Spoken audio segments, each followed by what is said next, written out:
Assalamualaikum warahmatullahi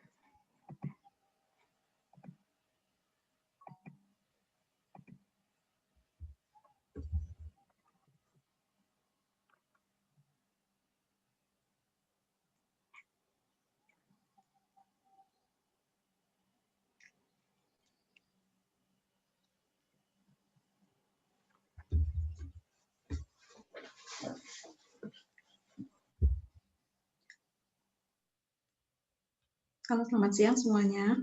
Assalamualaikum warahmatullahi wabarakatuh. Selamat ketemu lagi dengan tim kami, Actuary from Zero. Topik kali ini adalah kita membawakan sharing tentang reasuransi. Mungkin perlu kami jelaskan lagi bahwa topik yang nanti akan dibawakan adalah benar-benar topik praktis, bagaimana day to day yang dilakukan di dalam bisnis asuransi. Jadi kami tidak memaparkan hal-hal yang bersifat teori-teori matematika ya.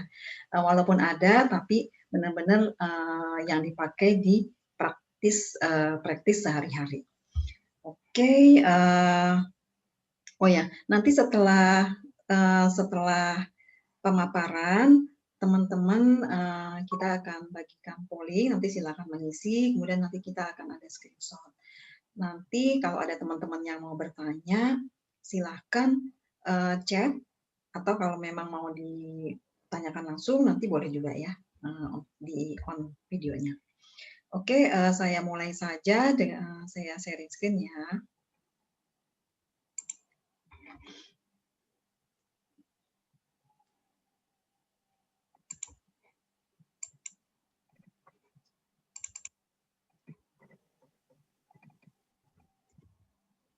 Oke, agendanya ada 7 yang kali ini akan dibawakan. Pertama, apa itu reasuransi, kemudian ada asuransi proporsional dan non-proporsional, kemudian nanti ada metode surplus dan quota share, metode excess of loss, kemudian nanti kita juga update sedikit tentang peraturan di dunia perreasuransian. Kemudian nanti bagaimana kita mereview reasuransi di dalam suatu perusahaan asuransi, kemudian administrasinya bagaimana. Oke, kita mulai dari reasuransi ya. Nah, apa itu reasuransi? Reasuransi itu adalah suatu proses untuk mentransfer risiko suatu perusahaan asuransi kepada pihak lain. Biasanya setiap perusahaan asuransi itu mereka memiliki kapasitas tertentu sampai seberapa banyak risiko yang mau di-cover, yang mau mereka tahan sendiri. Tapi ketika ada risiko yang di atas batas tersebut, maka perusahaan asuransi dia akan mentransfer risikonya kepada perusahaan reasuransi. Jadi kalau digambarkan, dia akan seperti ini, para tertanggung, ini dia akan mentransfer risikonya kepada perusahaan asuransi. Nah, kalau hubungan antara perusahaan asuransi dan reasuransi biasanya perusahaan asuransi itu disebut sebagai seeding ya. Nah, perusahaan asuransi sendiri atau seeding ini dia akan melakukan transfer risiko lagi atas risiko yang di atas batas kapasitasnya kepada perusahaan reasuransi, dan prosesnya ini kita namakan retrosesi. Oke, berikutnya retensi sendiri ya. Tadi kan sudah dijabarkan bahwa setiap perusahaan itu punya batas kapasitas sendiri. Nah, batas kapasitas risiko yang bisa ditahan oleh suatu perusahaan itu dinamakan retensi sendiri. Nah, ibaratnya begini, ini misal katakan perusahaan asuransi, dia hanya punya kapasitas wadah sebesar ini, sebesar mangkok ini. Tapi pertanggungannya ternyata lebih besar. Kalau dimasukkan semua ke dalam mangkok ini, maka tidak cukup. Sehingga asuransi dia akan mentransfer lagi ekses dari batas retensi dia kepada perusahaan reasuransi. Jadi kalau kita gambarkan seperti ini ya, misal ini yang kotak merah ini pertanggungannya sebesar segini, kemudian perusahaan asuransi punya kapasitas dia hanya sampai sini. Jadi yang warna biru ini kita namakan ini batas retensinya. Nah, bagian di atas batas retensi dari pertanggungan ini atau eksesnya itu diberikan kepada reasuransi. Nah, ini prosesnya kita namakan proses reasuransi. Oke, kita gali lagi lebih jauh tentang batas retensi ya. Batas retensi kadang-kala disebut juga on retention atau OR, atau disebut juga retention limit. Jadi sama ya. Intinya ini adalah batas pertanggungan yang dapat diterima dan dikelola sendiri oleh perusahaan asuransi. Oke, nah sekarang bagaimana mengukur dan menentukan retensi sendiri? Nah ini diatur di POJK nomor 14 tahun 2015. Ini adalah POJK tentang retensi sendiri. Di sini diatur bagaimana batas-batas retensi perusahaan asuransi berdasarkan lini bisnisnya. Jadi berdasarkan jenis resiko yang di-cover. Kemudian retensi sendiri ini akan berbeda-beda di setiap perusahaan asuransi. Di sini retensi sendiri juga ditetapkan per polis atau per jiwa. Nah, per jiwa ini biasanya berlaku untuk asuransi jiwa ya. Jadi retensinya kayak pertanggungannya itu cuma dilihat atas satu polis atau satu jiwa. Jadi kalau misal ada seseorang memiliki beberapa polis, maka pertanggungannya adalah kita jumlahkan polis-polis dari si seseorang tersebut. Itu kalau untuk kita hitungnya per jiwa ya. Oke, nah sekarang reasuransi yang diperbolehkan itu bagaimana? Nah ini saya balik lagi, kita bersumber kepada POJK nomor 14 tahun 2015. Di sana disebutkan bahwa asuransi jiwa dia dapat melakukan reasuransi, kerjasama reasuransi dengan hanya perusahaan reasuransi. Sedangkan asuransi umum dia boleh mereasuransikan kepada perusahaan reasuransi dan dia juga boleh mereasuransikan kepada perusahaan asuransi umum. Nah, di sini objek reasuransi adalah pertanggungan dalam polis ya. Jadi per masing-masing ini. Oke, nah sekarang tujuan reasuransi. Nah, ketika perusahaan melakukan kerjasama reasuransi, pasti ada tujuannya. Nah, pertama, tujuan yang paling utama adalah menjaga cash flow perusahaan. Kenapa? Jangan sampai ketika ada klaim besar, maka perusahaan harus mengeluarkan mengganggu cash flow-nya ya. Jadi karena harus membayar klaim yang sangat besar. Padahal pada saat itu mungkin premium income-nya itu belum sebesar klaim yang dibayarkan. Jadi ini menjaga jangan sampai si klaim ini nanti lebih besar daripada premium income. Yang berikutnya adalah mengurangi fluktualitas pembayaran klaim. Kenapa? Nah, ini balik tadi ke ada batas retensi. Jadi nanti klaim yang dibayar oleh perusahaan asuransi itu hanya sampai sebatas retensi, sehingga pembayaran klaim itu tidak turun naik ya. Misal karena ketika ada klaim yang sangat besar, maka perusahaan harus membayar klaim yang besar. Tapi ketika perusahaan hanya membayar sebatas retensi, maka ya fluktualitas itu bisa dihindari. Yang berikutnya adalah menjaga tingkat kesehatan atau solvensi perusahaan. Nah, ini juga salah satu tujuan dari reasuransi karena ketika ada kewajiban yang ditransfer kepada pihak lain, maka dengan sendirinya beban yang harus dipegang oleh perusahaan asuransi itu dapat dijaga ya. Dan ini termasuk salah satu cara untuk menjaga agar tingkat kesehatan atau RBC rasionya itu baik. Oke, nah ini tujuan berikutnya lagi adalah untuk pengembangan produk. Kenapa? Karena biasanya karena biasanya perusahaan asuransi itu kadang-kadang membutuhkan bantuan dari pihak lain ketika melakukan pengembangan produk.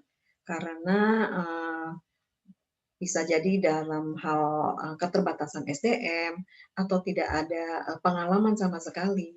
Karena kalau misal perusahaan asuransi mau bikin produk yang sangat-sangat baru, berarti risiko yang akan dihadapi oleh si perusahaan asuransi itu juga merupakan risiko yang baru. Nah, perusahaan asuransi dapat meminta informasi bagaimana sih profil dari risiko yang baru ini dengan melakukan kerjasama dengan pihak reasuransi. Karena reasuransi pasti memiliki informasi yang lebih lengkap karena skopnya adalah lebih besar ya ke industri. Berikutnya, yang tujuan reasuransi berikutnya adalah untuk mendapatkan informasi dan hasil riset. Nah, ini yang sangat berguna sekali bagi perusahaan asuransi ketika melakukan pricing premi. Karena untuk kembali ke yang tadi ya, ketika satu produk itu resikonya baru dan perusahaan asuransi tidak memiliki pengalaman sama sekali, maka dia sangat memerlukan informasi dan hasil riset yang ada dari si reasuransi. Oke, nah sekarang kita tentang reasuransi otomatis. Apa sih reasuransi otomatis? Kalau dari namanya aja otomatis, artinya dukungan reasuransi ini diberikan secara otomatis. Tapi karena ini diberikan secara otomatis, pasti ada persyaratan-persyaratan tertentu. Nah, di sini persyaratan tertentunya adalah selama risiko yang direasuransikan memenuhi persyaratan dalam kerjasama reasuransi. Nah, kerjasama reasuransi itu kita namakan treaty reasuransi. Jadi sepanjang risiko yang direasuransikan itu berada di dalam koridor dari perjanjian kerjasama reasuransi atau treaty, maka dukungan reasu yang diberikan adalah otomatis. Nah, sekarang gimana kalau misal beda dengan persyaratan-persyaratan di dalam kerjasama reasuransi? Nah, ini namanya reasuransi fakultatif. Kapan dipakai? Kapan dipakai? Nah, pertama, apabila tidak diperoleh dukungan reasuransi otomatis. Dengan sendirinya, maka pihak asuransi harus mencari dukungan reasuransi yang secara fakultatif. Yang berikutnya adalah ketika dukungan reasuransi otomatis tidak mencukupi untuk risiko yang direasuransikan.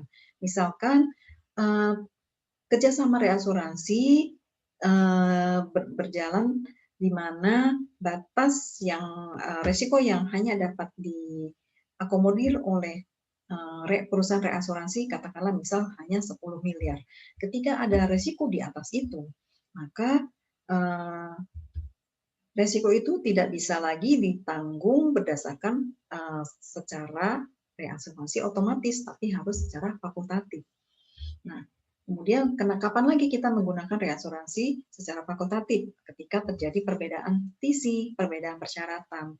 Jadi misalkan persyaratannya hanya sampai, ini kalau misal asuransi juga, persyaratannya hanya sampai extra mortality 100%.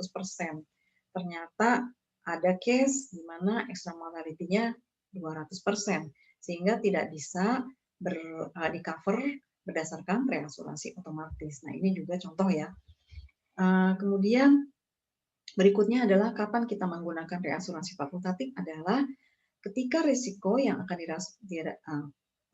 ketika risiko yang akan diasuransikan harus ditawarkan. Jadi ketika kita menggunakan reasuransi fakultatif dan itu tidak otomatis, maka perusahaan asuransi harus menawarkan dulu kepada pihak reasuransi disetujui apa tidak.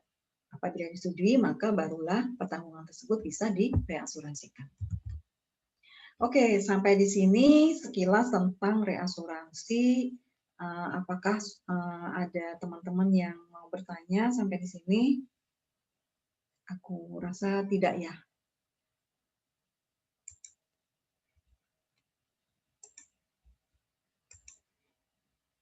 Oke, berikutnya kita lanjut.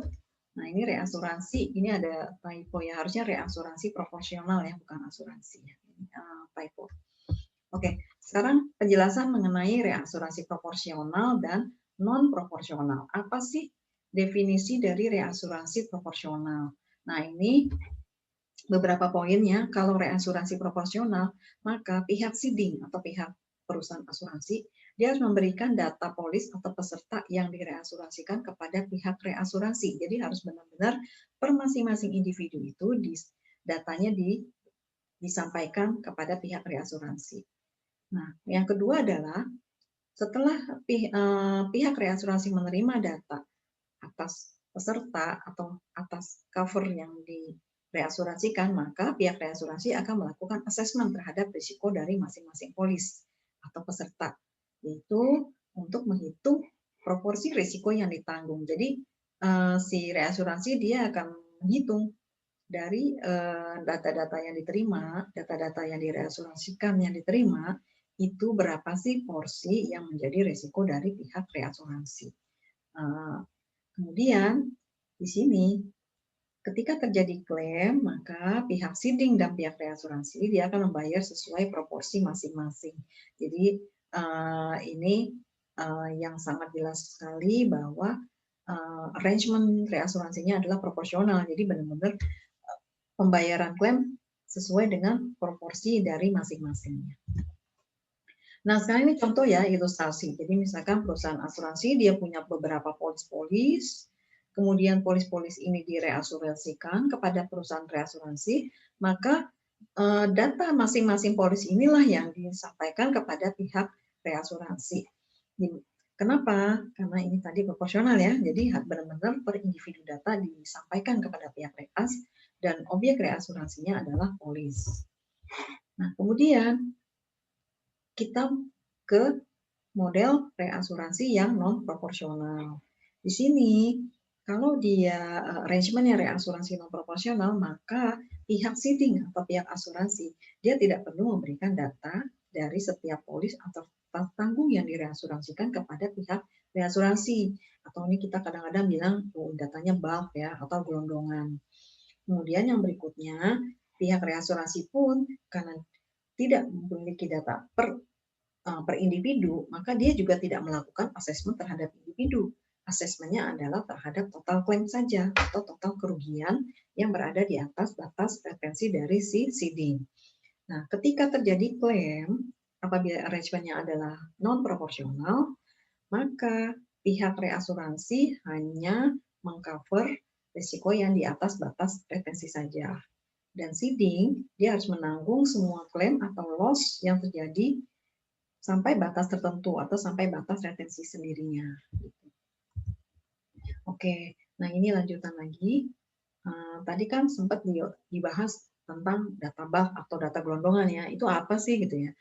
What kind of food update gitu ya. Nah ini kapan kita menggunakan data gelondongan? Apakah itu data gelondongan? Di sini apabila jumlah seluruh pertanggungannya itu tidak detil, jadi hanya ya totalnya saja. Nah, contohnya ini kalau seluruh portofolio direasuransikan sampai batas maksimum 300 miliar per satu kejadian. Nah, ini contoh arrangement reasuransi yang non proporsional, di mana tidak perlu ada data masing-masing ya. Jadi datanya benar-benar full aja. Jadi ini portofolionya pokoknya ketika terjadi klaim kita hanya cover sampai batas maksimum 300 miliar. Nah, berikutnya contoh data bulk berikutnya adalah ketika hanya untuk risiko tertentu saja. Misalkan hanya menyebutkan risiko yang dipertanggungkan atau produk tertentu saja, tapi tanpa nilai pertanggungan. Nah, ini juga kita kadang sebut ini sebagai juga data bulk ya, atau data gelondongan, karena semua pertanggungan di cover atas satu risiko ini saja. Contohnya atas risiko meninggal dan jatuh tempat. Jadi semuanya di cover. Sehingga tidak perlu memberikan data satu persatu lagi. Nah, kemudian berikutnya adalah data gelondongan kalau hanya menyebutkan kelompok peserta tertentu. Misalkan pertanggungan reas hanya untuk peserta asuransi kumpulan, sehingga tidak satu persatu ya data disampaikan.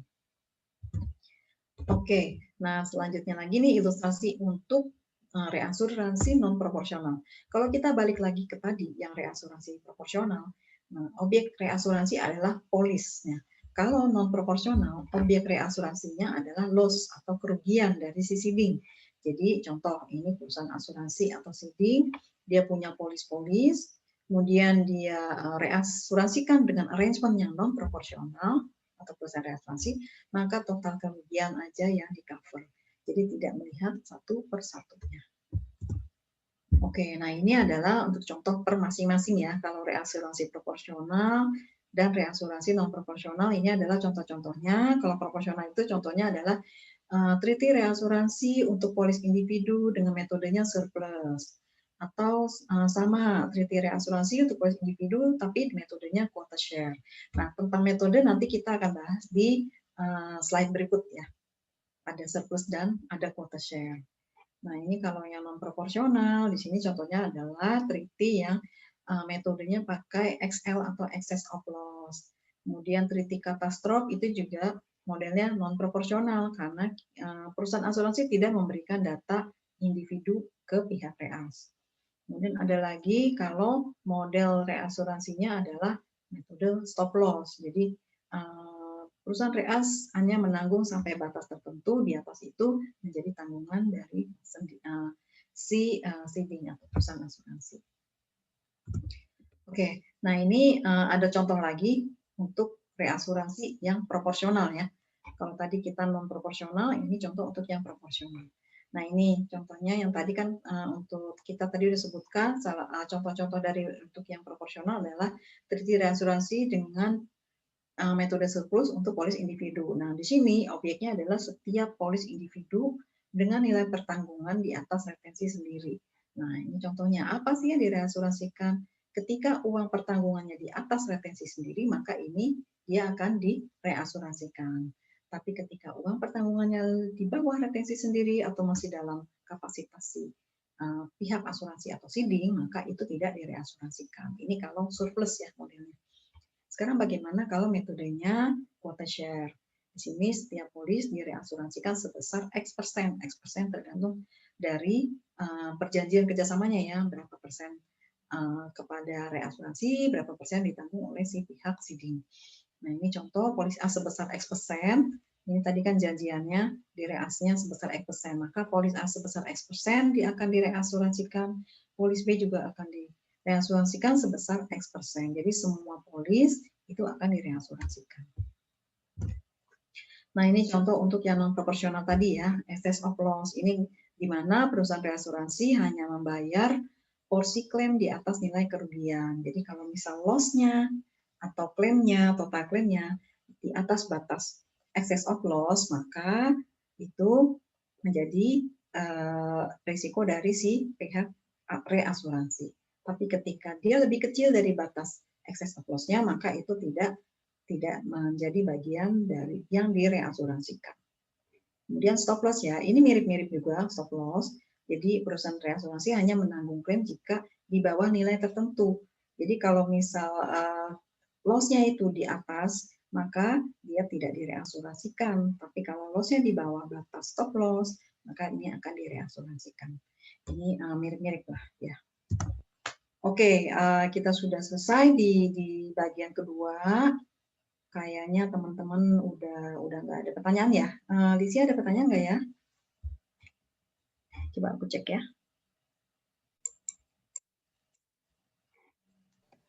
Belum ada pertanyaan. Belum ya? Oke, kita lanjut ke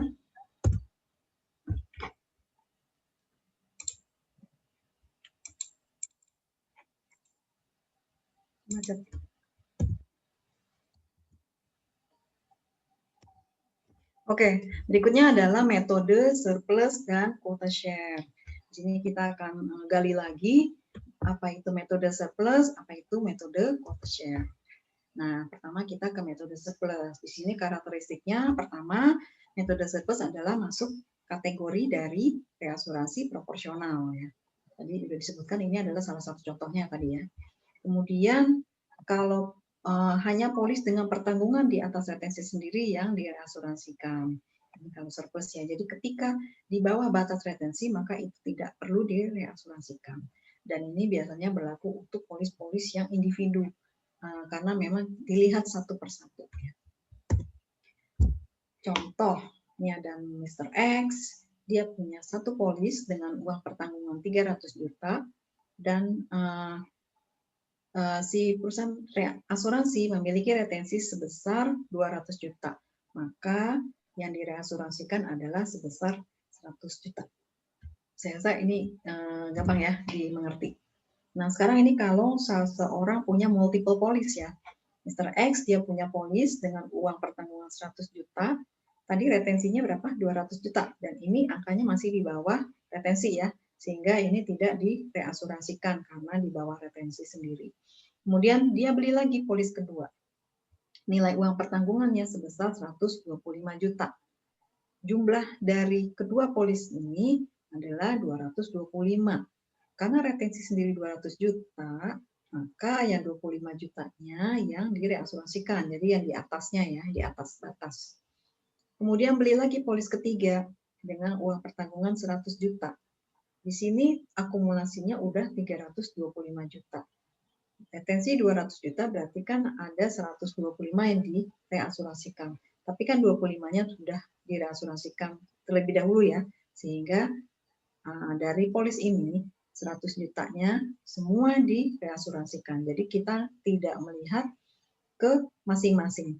Ya, ini untuk polis-polis biasanya untuk polis asuransi jiwa di mana akumulasi dilihat per jiwa, jadi tidak dilihat per masing-masing polis. Ya. Nah, ini adalah contoh kalau quote share. Di sini sama kategorinya adalah termasuk reasuransi yang proporsional, kemudian ada persentase tertentu atas semua polis atau peserta yang direasuransikan, dan ini bisa berlaku untuk polis individu dan kumpulannya. Jadi kalau quote share itu bisa untuk individu dan kumpulan. Nah, ini contoh ya, ada Mr. X, dia punya polis, kemudian di sini ada ketentuan quote share-nya di mana Siding menahan 70%, yang direasuransikan 30%-nya. Maka dari polis tersebut, 30%-nya ditransfer ke pihak reasuransi. Nah, ini sama kita contoh yang tadi lagi ya, di mana si Mr. X ini punya 3 polis. Nah, di sini polis pertama 100 juta direasuransikan 30%. Polis kedua ada lagi 125 juta direasuransikan 30% juga. Yang ini polis ketiga 100 juta dia juga reasuransikan 30%, sehingga total yang direasuransikan adalah 30 tambah 37,5 tambah 30 ya.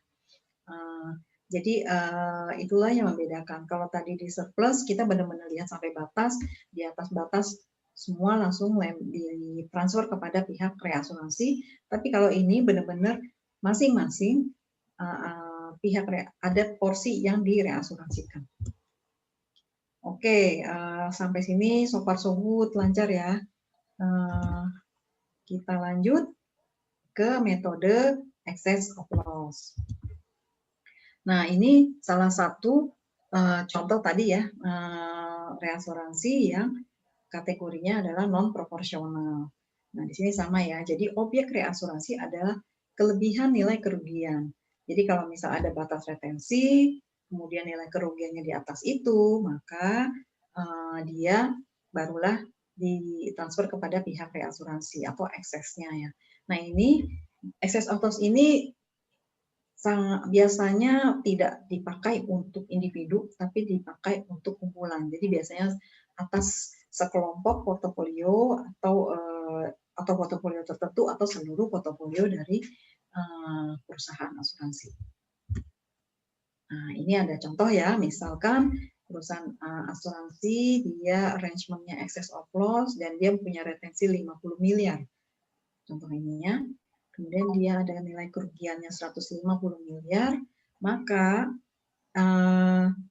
karena retensinya 50, maka ini ditanggung oleh si Siding ya, yang 50 miliar itu retensi sendiri, sedangkan di atasnya atau eksesnya ini yang di-cover oleh pihak reasuransi. Nah, sekarang kita ke stop loss. Stop loss ini mirip ya, misalkan batas stop loss itu adalah 100 miliar. Ini ada perusahaan asuransi atau Siding, kemudian dia ada satu klaim di mana nilai kerugian atau loss-nya 170 miliar. Nah, di sini karena batas stop loss-nya 100 miliar, maka untuk yang di bawah 100 miliar itu ditanggung sendiri, ditanggung oleh pihak reasuransi, sedangkan 70 miliarnya ditanggung oleh si perusahaan asuransi. Ini mirip-mirip juga ya dengannya excess of loss ya. Jadi sepanjang masih di bawah stop loss, maka itu menjadi risiko sendiri. Oke, nah ini sekarang kita mau cerita sedikit tentang underwriting year. Karena biasanya kalau pertanggungannya sifatnya kumpulan, terutama tadi yang reasuransinya non proporsional, itu sangat melihat sekali underwriting year, sangat memperhatikan karena polis-polis yang dilihat itu adalah polis dilihat berdasarkan kapan dia underwriting year-nya. Nah, di sini adalah definisi ya dari underwriting year. Di sini adalah periode 1 tahun di mana pertanggungan baru di-issue. Kemudian dia biasanya digunakan untuk analisa reasuransi karena kita biasanya melihat performance atau profit loss dari satu portofolio itu berdasarkan tahun underwriting-nya. Dan biasanya ini juga dipakai ketika mau menghitung surplus underwriting. Nah, ini contoh ya, tahun 2020 ada pertanggungan baru di mana ada premi 100 miliar, total claim-nya 50 miliar, kemudian ada biaya, ya ini surplus underwriting ya. Hanya penerimaan dikurangi dengan pengeluaran. Nah, ini sekarang kita ke metode katastrof. Treaty katastrofi ya. Treaty katastrofi ini adalah salah satu contoh dari kategori reasuransi yang non proporsional. Biasanya metode yang dipakai itu adalah excess of loss, dan karena ini namanya katastrofi, kejadiannya ada persyaratan victim atau apa ya? Kalau misalnya ini jiwa, maka jumlah jiwa yang menjadi korban. Kalau ini merupakan harta benda, maka ada sejumlah kerugiannya itu lebih dari satu benda ya. Jadi contoh baru itu dinamakan katastrofi. Jadi di sini contohnya kalau misal ada treaty katastrofik di mana ada ketentuan minimum harus 5 victims, ini untuk yang jiwa ya. Maka ketika ada satu klaim, ini tidak bisa diajukan klaim sebagai klaim katastrofi. Jadi harus ada minimum. Dan selain minimum juga harus memenuhi ini batas retensinya juga. Jadi ada dua ya, ada ketentuan minimum victimnya, ada juga ketentuan batas retensi yang harus dipenuhi. Kalau untuk harta benda itu juga sama. Jadi dalam satu kejadian itu ada beberapa kerugian. Contohnya mungkin kebakaran ya. Kalau ada polis kebakaran, kalau kebakarannya hanya satu, maka itu tidak bisa dikatakan sebagai kejadian katastrof. Tapi kalau misal kebakarannya terjadi di satu area atau beberapa gedung gitu ya, itu juga bisa dikatakan sebagai treaty katastrof. Atau contoh lainnya yang katastrof itu, dan itu harus terjadi dalam satu kejadian ya. Jadi tidak bisa ada satu kejadian loss, kemudian beberapa hari kemudian ada lagi, nah itu kita tidak bisa katakan itu sebagai katastrof juga. Jadi itu benar-benar harus kerugian tersebut disebabkan oleh satu kejadian yang sama dan pada waktu yang sama. Nah, contohnya itu biasa jadi kalau ada kecelakaan, contoh kecelakaan pesawat terbang, di mana beberapa penumpang katakanlah bisa menjadi korban, ada kerugian jiwa di sana, dan memenuhi minimal jumlah victim dari si treaty katastrof, maka itu bisa dikatakan sebagai klaim katastrofik. Jadi katastrofik itu ada syarat ya, jadi tidak hanya satu, walaupun satu kejadian dan kerugiannya besar, tapi kalau cuma satu, maka itu juga tidak bisa dikatakan sebagai treaty katastrof.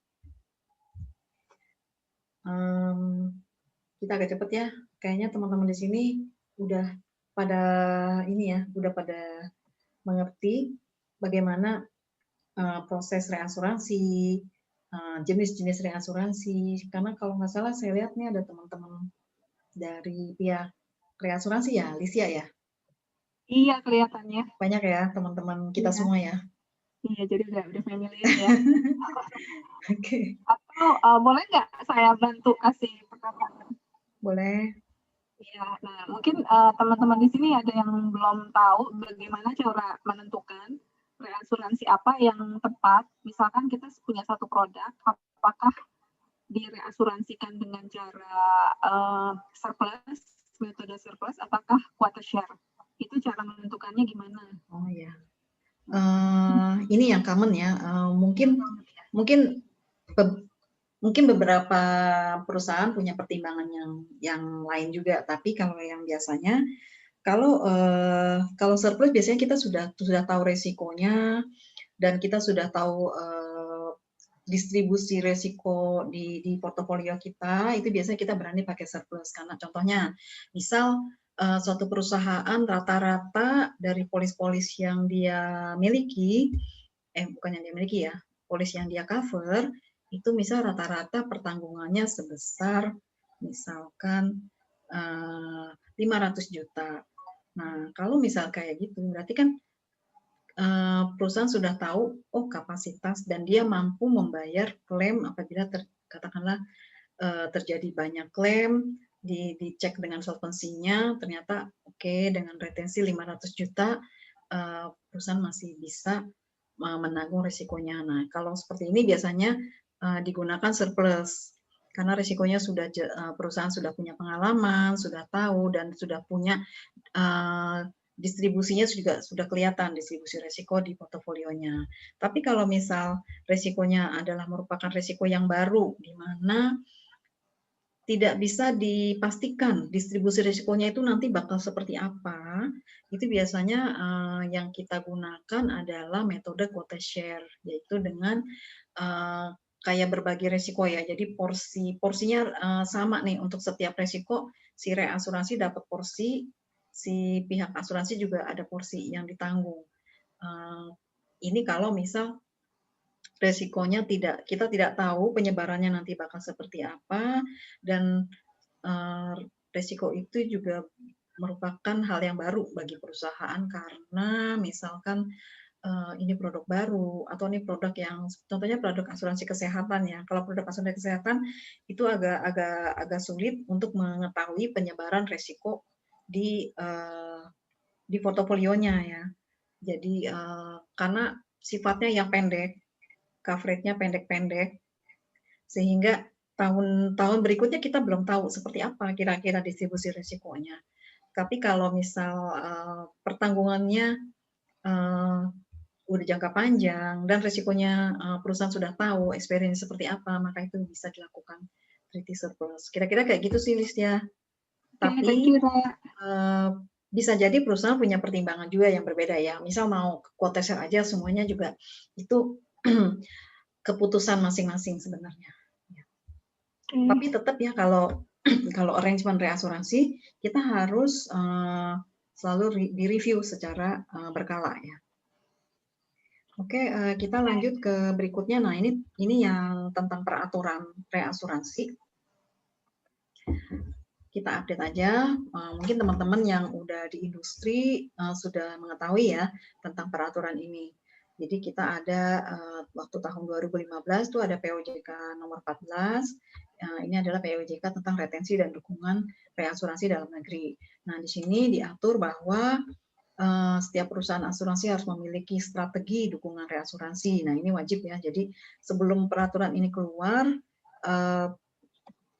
perusahaan reasuransi mungkin punya strategi tapi tidak terdokumentasi ya. Berdasarkan peraturan ini, maka itu harus didokumentasi dan harus jelas siapa PIC dari si reasuransi di suatu perusahaan asuransi.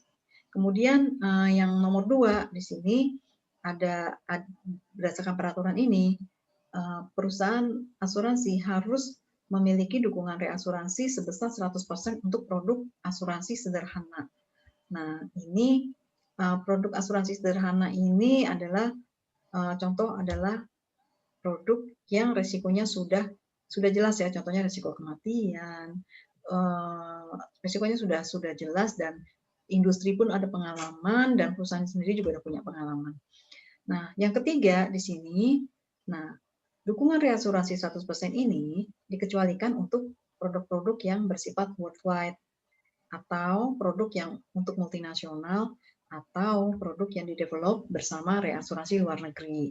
Tapi ini dibatasin selama 4 tahun saja.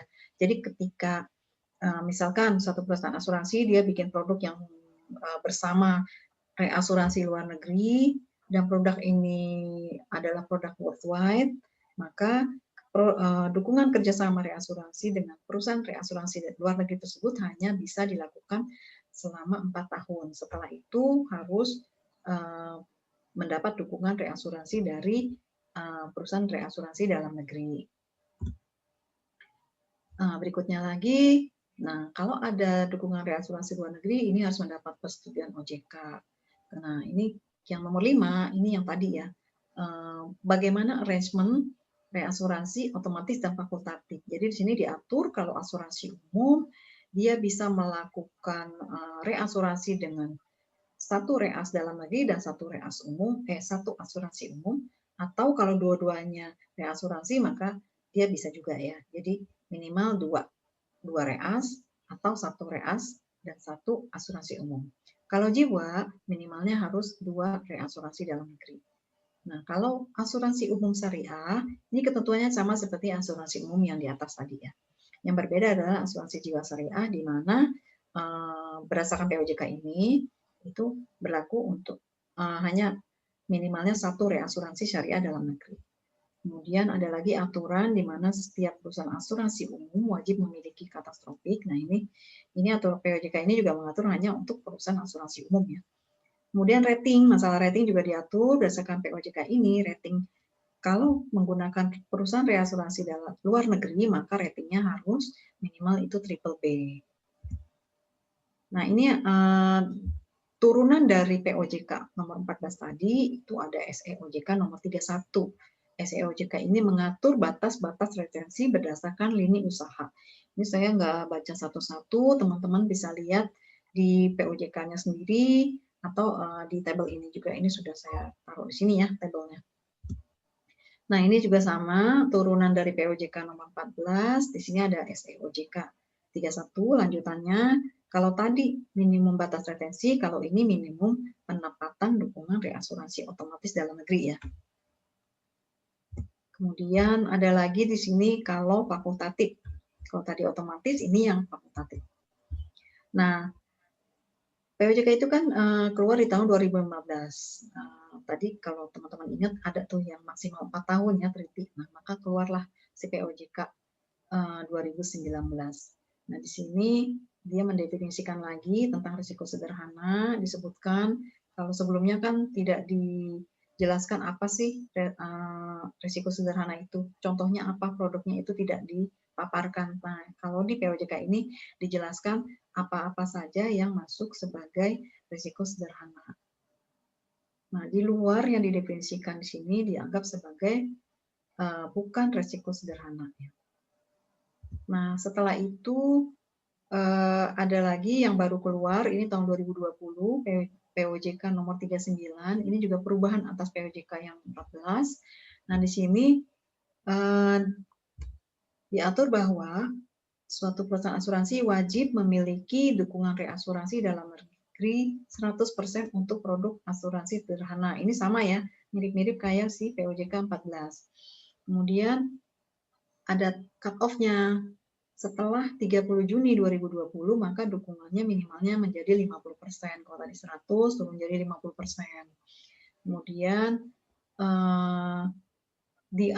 berikutnya lagi ada cut off lagi 31 Desember 2020 atau sebentar lagi nih ya, 2 minggu lagi. Ketentuan yang minimal 50% dukungan reasuransi dalam negeri ini juga tidak berlaku untuk asuransi sederhana. Artinya industri atau perusahaan asuransi boleh tidak mendapat dukungan reasuransi dalam negeri untuk produk asuransi sederhana ya. Ini melanjutkan yang sebelumnya kan ada maksimal 4 tahun. Nah, kemudian ini ada lagi aturan dukungan reasuransi untuk produk asuransi sederhana dan non sederhana harus diprioritaskan kepada reasuransi dalam negeri. Jadi walaupun per 31 Desember itu ketentuan minimal 50% tidak berlaku, tapi tetap POJK ini menghimbau untuk memprioritaskan dukungan reasuransi ke dalam negeri ya. Nah, berikutnya ada lagi prioritas tersebut tidak berlaku lagi setelah 31 Desember 2022. Jadi ini aturannya tuh ada beberapa cut off date yang mesti kita ingat-ingat ya. Ada 30 Juni, ada 31 Desember, ada 31 Desember 2020, dan ada lagi yang 31 Desember 2022, di mana semua prioritas untuk mendapat dukungan reasuransi dalam negeri ini tidak berlaku. Jadi ini mungkin perlu menjadi ini juga ya buat teman-teman yang sekarang berada di industri. Ini saya juga nggak tahu ya dasarnya apa, tapi mungkin pada saat itu diharapkan semua reasuransi dalam negeri sudah kompetitif ya, karena ini udah era terbuka ya. di tahun 2022 ini. Oke, peraturan selesai, kita ke tahap yang review ya berikutnya. Ini juga belum ada pertanyaan lagi. Nah ini ya tentang review.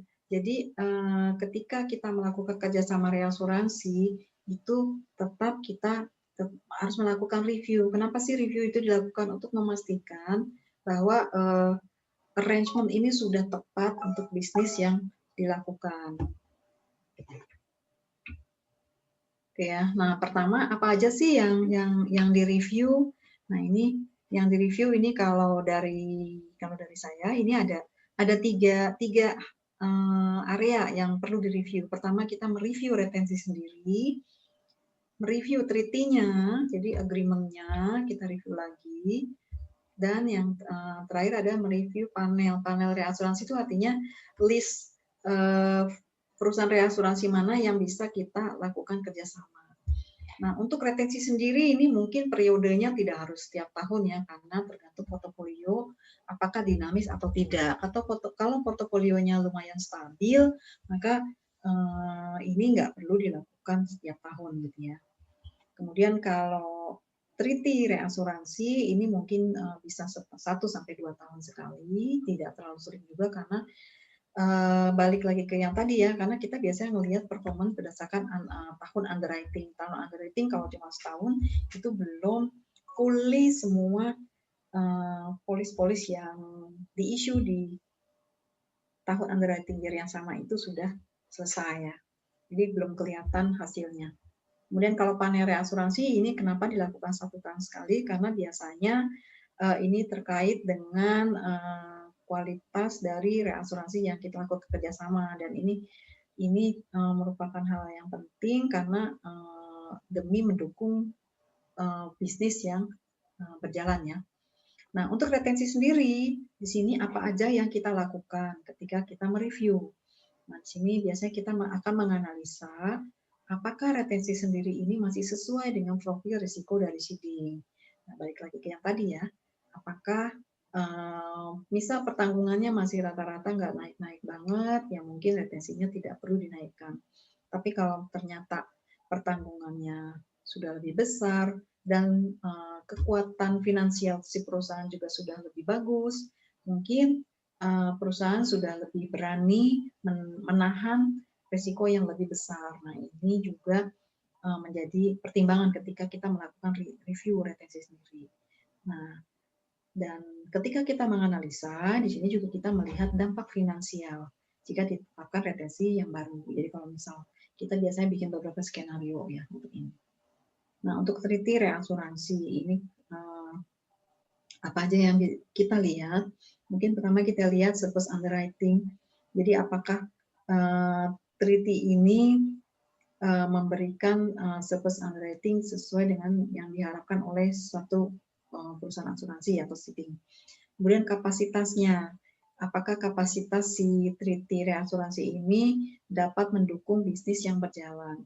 Apakah kapasitasnya perlu dinaikkan? Apakah kapasitasnya misal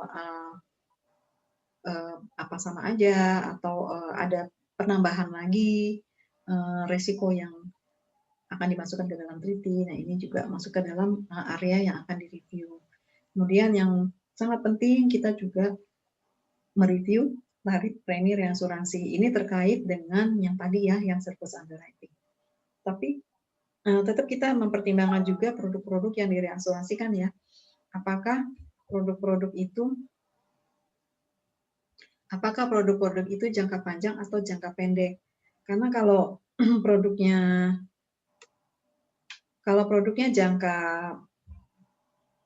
jangka panjang, maka biasanya tarif premi reasuransi itu tidak terlalu urgent banget untuk direview. Tapi kalau produknya yang setahun itu kita bisa lakukan review. Nah, sekarang ini untuk yang panel reas, kira-kira apa sih yang dilakukan? Dan di sini kita meninjau apakah kualitas pelayanannya sudah sesuai dengan yang diharapkan oleh seeding. Nah, untuk mengetahuinya ini biasanya seeding melakukan survei secara internal Khususnya survei ini juga kepada pihak-pihak yang berhubungan langsung dengan reasuransi. Kemudian biasanya ditinjau juga ratingnya, karena ini balik lagi kita terkait dengan POJK, di mana ada minimal rating. Kemudian perusahaan juga biasanya punya ketentuan internal untuk minimal rating, di mana kerjasama reasuransi itu akan dilakukan. Nah ini juga harus direview, karena biasanya rating itu tidak perpetual ya, nggak satu kali terus itu berlaku selama-lamanya. Biasanya rating itu bisa berubah juga setiap tahun, dan lembaga rating biasanya mereview juga, dia melakukan review setiap tahunnya. Kemudian di sini kepatuhan dengan regulasi, ini maksudnya karena di dalam POJK itu kan diatur bahwa harus ditinjau ya pemilihan reasuransinya. Kemudian yang lain-lainnya ini adalah tergantung ya, katakanlah misal dari strategi bisnisnya seeding, ada satu strategi yang mengharuskan panel reasuransi itu direview, atau bisa juga ada produk strateginya, ada produk tertentu. Ini contoh yang pertama, kita strategi seeding, katakanlah misal yang lagi hot sekarang itu adalah spin-off ya. Misal perusahaan spin-off mau nggak mau dia harus review lagi panel reasuransinya, karena yang konven, yang syariah mungkin harus dibedakan. Kemudian untuk strategi produk, ini bisa jadi misal ada produk-produk baru di mana sepertinya panel reasnya harus dilakukan penambahan, itu bisa juga. Nah, terkait ini ya, yang kepatuhan dengan regulasi, ini kita harus mengikuti yang tadi ya, bahwa ada ketentuan minimal harus ada 2 reasuransi dalam negeri yang tadi ya, atau minimal kalau asuransi umum bisa 1 reas dalam negeri dan 1 asuransi umumnya. Ini yang dimaksud dengan kepatuhan.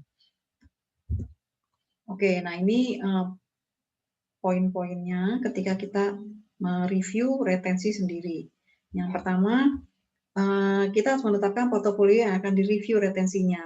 Nah, ini harus portofolio yang berada under treaty ini ya.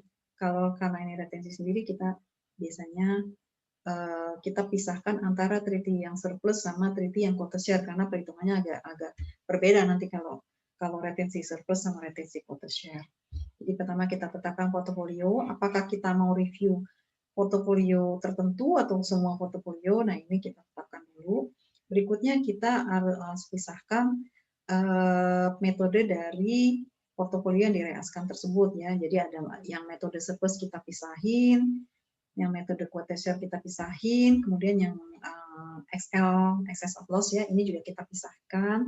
Nah, untuk yang surplus kita lihat analisa sebaran nilai pertanggungannya seperti apa. Apakah masih semua itu masih di bawah retensi atau udah banyak sekali yang di atas retensi, sehingga kalau kita tetap menetapkan retensi yang sekarang, maka bisa jadi premi reasuransi yang dibayarkan akan lebih besar misalkan ya, seperti itu. Nah, ini juga quota share, kita lihat analisa sebaran klaimnya, apakah klaim proporsi yang sudah di agree bersama pihak reas itu masih berada di dalam sebaran klaim portofolionya. Kemudian kalau excess of loss juga sama, kita lihat sebaran klaimnya seperti apa. Nah, setelah kita analisa sebaran klaim atau sebaran nilai pertanggungan, maka kita biasa akan bikin skenario retensi yang baru, kemudian juga yang lama ya. Jadi misalkan kita mau naikin 1 kali atau kita mau naikin 2 kali gitu ya, nih di sini. Kemudian ini sama ya untuk yang quota share juga gitu. Jadi ini setelah kita melihat analisa sebarannya, kita melakukan beberapa skenario. Kita tetapkan skenario untuk mengetes dampaknya gimana. Nah, apa aja yang kita lihat dampaknya, karena ini bisnis perasuransian, biasanya kita lihat dampak dari sisi finansial ya. Pertama mungkin kita lihat dari sisi profit perusahaan. Apakah ketika ditetapkan retensi baru ini, itu akan menghasilkan dampak yang positif atau negatif. Nah, ini juga harus dilihat kepada profit. Karena kan Contoh nih, surplus. Kalau misal kita naikkan retensi, kan mau tidak mau biaya reasuransi akan berkurang. Memang ke profit dia akan mungkin menurun karena biaya berkurang, tapi kita juga harus lihat solvensinya seperti apa, impact ke solvensinya bagaimana. Karena ketika kita menahan liability atau menahan risiko besar, mau nggak mau kita juga ada margin untuk solvensinya juga naik ya. Nah ini dilihat impact-nya mana yang gede gitu kan. Kemudian biasanya perusahaan juga melihat impact-nya terhadap value atau EV dari perusahaan. Bagaimana impact ketika kita kalau terapkan retensi yang baru ini. Apakah dia menaikkan value atau dia menurunkan value. Kemudian kita juga cek likuiditas dari si perusahaan. Ketika kita menaikkan retensi, kan artinya si perusahaan menahan risiko yang lebih besar. Ketika menahan risiko yang lebih besar dan ada klaim besar, mau tidak mau, perusahaan harus punya finansial yang cukup untuk membayar klaim-klaim tersebut. Harus punya dana yang liquid ya, karena ini kan harus langsung dibayarkan klaimnya. Nah ini juga dicek juga likuiditasnya bagaimana. Ini harus balance. Jadi dan lain-lainnya ini mungkin ada hal-hal lain yang mau dilihat dampaknya. Ini mungkin dampak kecadangan atau apa bisa juga boleh dilihat juga. Nah ini kira-kira seperti ini ya yang harus kita lihat. Belum bisa jadi plus minus ya. Misal profit minus, solvency positif, tapi mungkin kita lihat secara overall dan balik lagi ke perusahaan asuransi tolerance resikonya bagaimana. Apakah lebih tolerance ke profit, apakah lebih tolerance ke solvency, nah ini mesti dilihat lagi. Oke, tadi kita mereview retensi sendiri ya, jadi pertama kita lihat sebarannya, kita lihat beberapa skenario, dan kita lihat dampak-dampaknya. Nah, sekarang ini adalah ketika kita mereview treaty reasuransi. Di sini saya bagi untuk treaty yang kita lihat adalah pertama surplus underwriting, kemudian ada kapasitasnya dan tarif premi. Jadi ini mungkin 3 hal yang perlu diperhatikan ketika kita melakukan review. Ditambah juga boleh ya, misal ada poin-poin lain yang mau dilihat ketika mereview treaty ya, kan ini lebih ke klausa-klausa atau PC dari si kerjasama dengan reasnya. Nah, pertama kalau kita melihat surplus underwriting, kita harus lihat apakah surplus underwriting-nya positif atau negatif. Seberapa besar positif, seberapa besar negatif. Ini juga penting.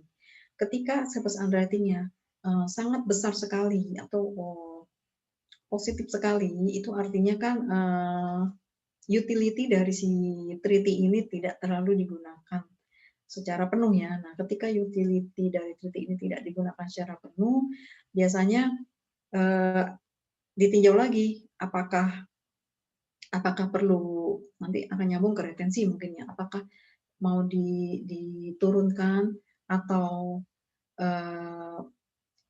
mengurangi produk-produk atau menambah produk-produk lagi juga bisa ya. Jadi ini tergantung ya, perusahaan mau sebesar apa sih positif dari si surplus underwriting ini. Kemudian ya tadi karena ada positif atau negatif surplus underwriting, ini dilihat lagi penyebabnya. Apakah penyebabnya itu memang karena penerimaan lebih besar dari pengeluaran atau kebalikannya. Atau kita lihat juga biaya administrasi dari si pihak reas. Apakah misal negatif karena ada beban biaya admin yang besar misalkan ya.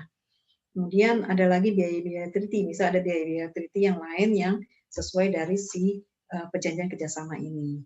Ini contoh kalau kita melihat surplus underwriting, dan kita melihat kapasitas treaty. Nah ini biasanya yang kita lihat adalah batas otoritas klaim. Batas otoritas klaim ini artinya sebatas mana pihak reasuransi memberikan otoritas kepada siding untuk membayarkan klaim tanpa berkonsultasi dulu dengan pihak reasuransi.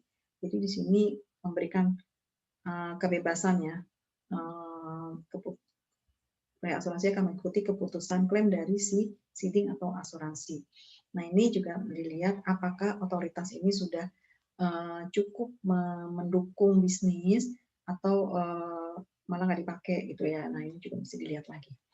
Nah selanjutnya kita juga lihat batas otoritas akseptasi dari underwriting. Kalau tadi klaimnya, maka kita buat halo.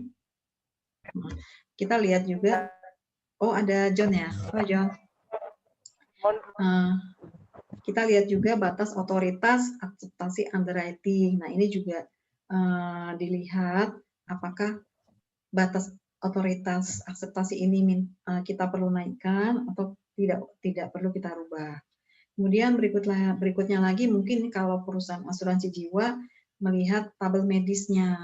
Tabel medisnya apakah sudah mendukung atau perlu ditambah lagi. Nah, ini juga direview.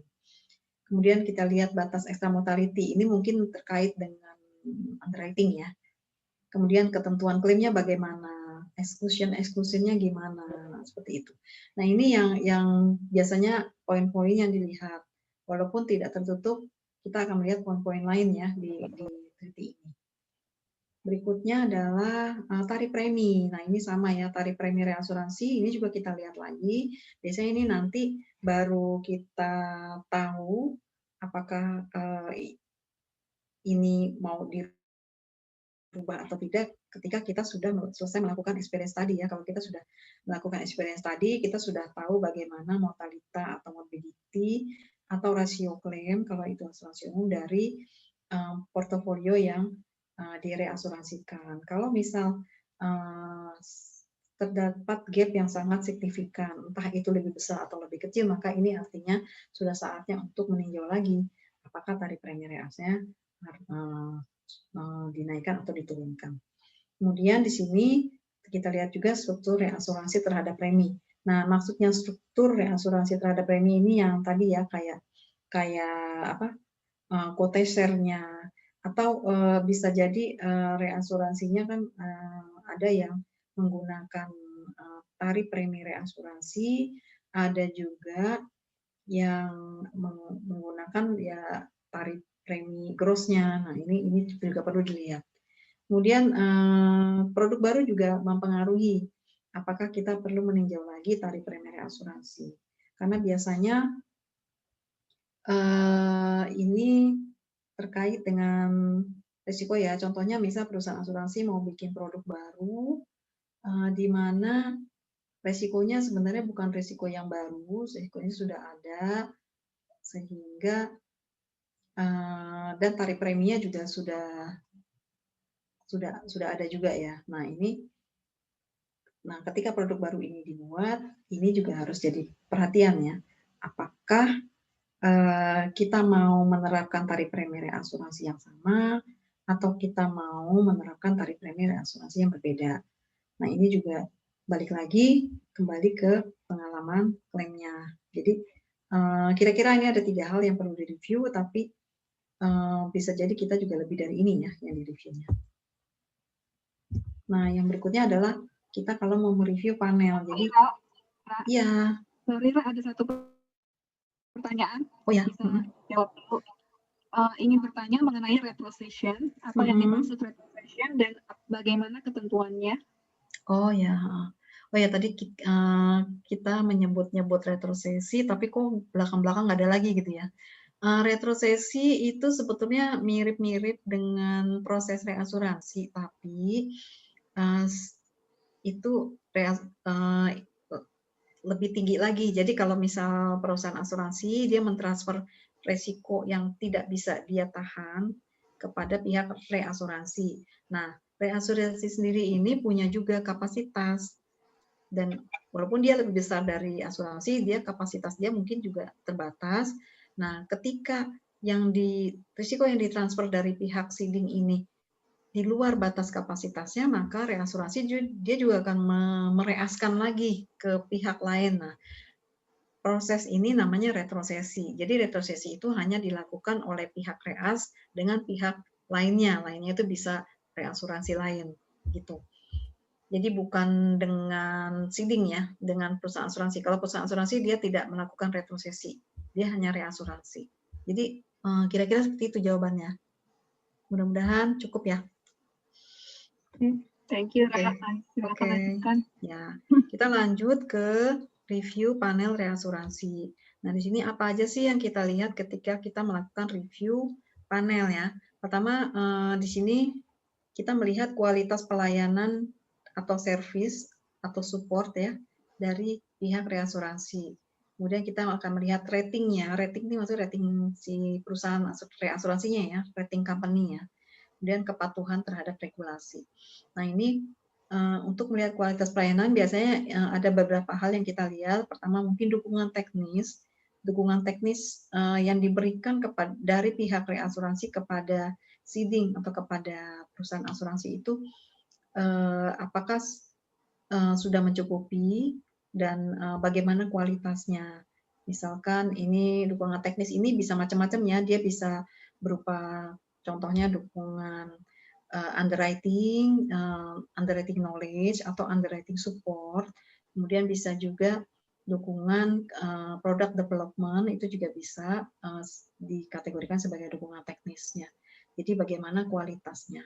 Kemudian yang kita lihat lagi respon terhadap kebutuhan bisnis. Ini lebih kepada how responsif pihak reasuransi terhadap kebutuhan dari asuransi. Jadi responsif berarti kan seberapa cepat merespon ya. Nah ini biasanya dijadikan pertimbangan. Kenapa? Karena berdasarkan perkembangan sekarang semuanya harus serba cepat. Mau tidak mau perusahaan asuransi juga membutuhkan jaminan dari pihak reas juga secara cepat gitu ya. Nah, kemudian dukungan fakultatif. Nah, ini juga biasanya jadi pertimbangan juga apakah si perusahaan reasuransi ini bisa mendukung pertanggungan yang fakultatif yang di luar treaty otomatisnya ya. Oh, sorry sebentar. Oke. Nah, ini yang tadi ya dukungan fakultatif dilihat ini juga apakah risiko yang di atas dukungan otomatis itu seberapa banyak bisa diberikan kepada pihak reasuransi. Kemudian dukungan lainnya ya, ini misal data gitu kan bisa, atau perlu riset apa gitu, itu bisa ya. Nah ini biasanya untuk kualitas pelayanan yang dilakukan itu biasanya kita ada survei untuk ada skalanya, dan survei ini biasanya ditujukan kepada pihak-pihak, misalnya kalau perusahaan asuransi jiwa itu biasanya kepada pihak underwriting, kepada pihak klaim gitu ya, pihak-pihak yang sering bersentuhan dengan reasuransi. Berikutnya rating. Kalau rating ini tidak terlalu sulit ya reviewnya, karena biasanya kita bisa dapat di website atau bisa kita tanyakan langsung juga ke pihak reasuransinya rating terakhir apa gitu ya. Nah ini juga perlu direview untuk memastikan bahwa panel reasuransi dari si perusahaan asuransi itu memenuhi comply dengan regulasi atau comply juga dengan internal peraturan dari perusahaan. Yang terakhir adalah kepatuhan. Nah, kepatuhan ini kita lihat seperti yang tadi ya, kan tadi ada POJK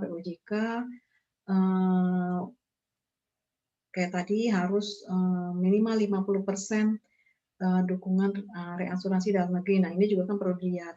Misalkan treaty yang berjalan itu belum memenuhi ketentuan tersebut, maka itu juga harus direview. Jadi ketika ada peraturan baru, maka itu juga merupakan saat bagi kita untuk melakukan review juga. Terlepas dari yang tadi ya, kalau tadi kebetulan peraturannya lebih ini ya, lebih memberikan kelonggaran kepada pihak asuransi sepertinya. Oke, itu yang review. Jadi ada 3 review ya yang kita lakukan. Ini berikutnya administrasi. Administrasi ini sebenarnya kalau di reasuransi, admin itu tidak terlalu kompleks sekali. Jadi, tidak terlalu kompleks ya. Dan itu biasanya di sini kita bagi berdasarkan jenis premi reasuransinya.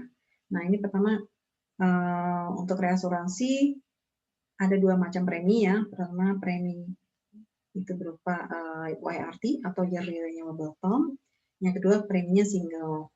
Nah, di sini ini terkait dengan treaty ya. Kalau treaty-nya menggunakan premi yang YRT, maka walaupun produknya itu merupakan produk yang jangka panjang, tapi kalau treaty-nya adalah treaty YRT, maka tarif premi itu dihitung setiap tahunnya dan bisa meningkat sesuai usia juga, tergantung tabelnya, atau bisa juga direview setiap tahun.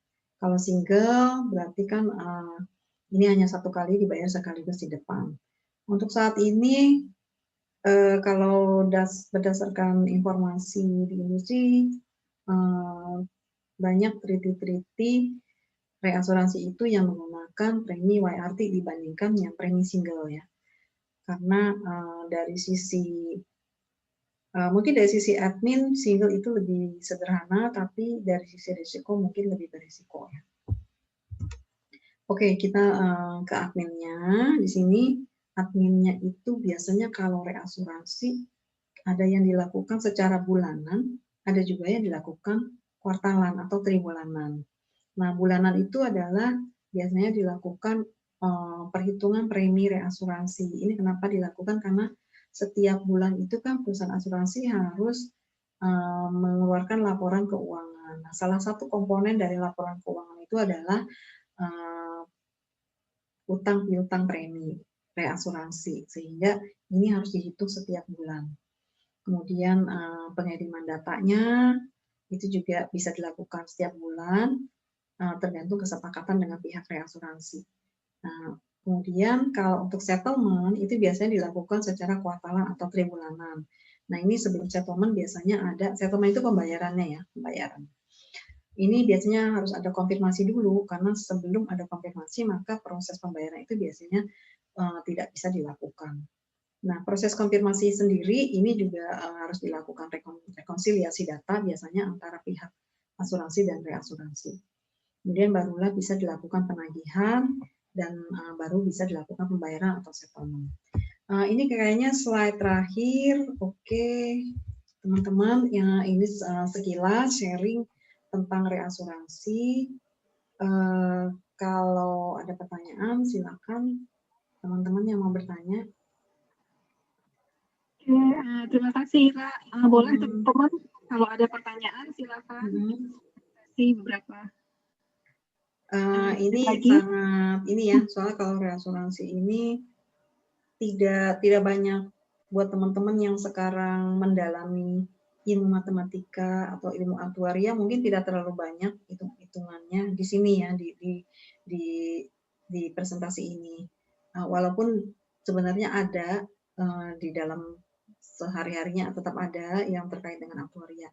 Tapi karena reasuransi ini lebih kepada kayak arrangement kerjasama ya, bagaimana perusahaan asuransi mentransfer risikonya kepada pihak lain, terus apa aja hal-hal yang harus dilihat, bagaimana menetapkan ini mau treaty-nya modelnya apa. Jadi paling tidak di sini teman-teman bisa mengetahui ada jenis-jenis arrangement reasuransi apa aja sih gitu, dan apa sih yang kira-kira cocok untuk portofolio bisnis yang ada. Walaupun banyak jenisnya, tapi di industri sendiri itu yang paling banyak dipakai adalah metode surplus dan quota share. Kalau metode stop loss ada beberapa yang menggunakan, tapi itu biasanya agak kurang favorit ya, nggak terlalu populer. Mungkin karena kalau stop loss itu kan sudah kelihatan banget resikonya cuma sudah dibatasin. Padahal biasanya pihak asuransi biasanya menginginkan yang lebih luas ya, pertanggungannya yang lebih banyak seperti itu. Oke, kalau tidak ada pertanyaan, mungkin ada yang mau sharing dari teman-teman yang di reasuransi nih. Kalau ada yang mau sharing atau ada pertanyaan, dipersilakan. Mungkin kalau yang hot topik mungkin yang tadi ya, yang masalah POJK ya, karena itu sepertinya memberikan kelonggaran kepada pihak asuransi untuk pergi untuk mendapatkan dukungan dari reasuransi yang bukan dalam negeri itu, atau yang reasuransi luar negeri. Mungkin di situ ya, jadi ada cut off time-nya, dan kalau melihat tanggal-tanggal cut off-nya ya mungkin itu melanjutkan dari POJK yang sebelumnya dikeluarkannya, ada batasan 4 tahun itu. Dan yang diharapkan mungkin ada persaingan yang sehat lah antara reasuransi dalam negeri dan reasuransi luar negeri, mungkin itu yang diharapkan. Seperti itu sih. Oke teman-teman, kalau tidak ada pertanyaan lagi mungkin kita ke polling aja ya. Iya.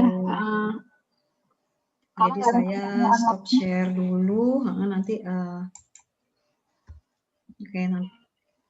Ya, terima kasih Ira. Kalau tidak ada pertanyaan lagi dari teman-teman semua, kita mohon bantuan dari teman-teman peserta webinar ini untuk mengisi polling dan kemudian dilanjutkan dengan dokumentasi untuk foto bersama yang akan dipandu oleh Mas Aldo.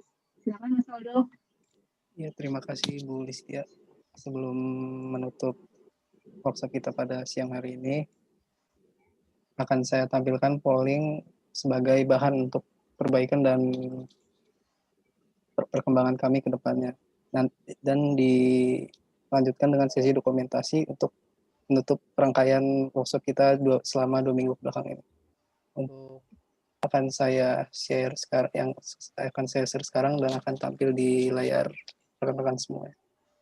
Dimohon partisipasinya untuk mengisi polling tersebut. Terima kasih.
Ya, terima kasih kepada rekan-rekan semua yang sudah mengisi polling.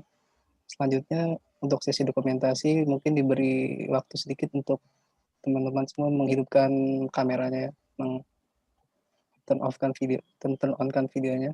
Mungkin ditunggu.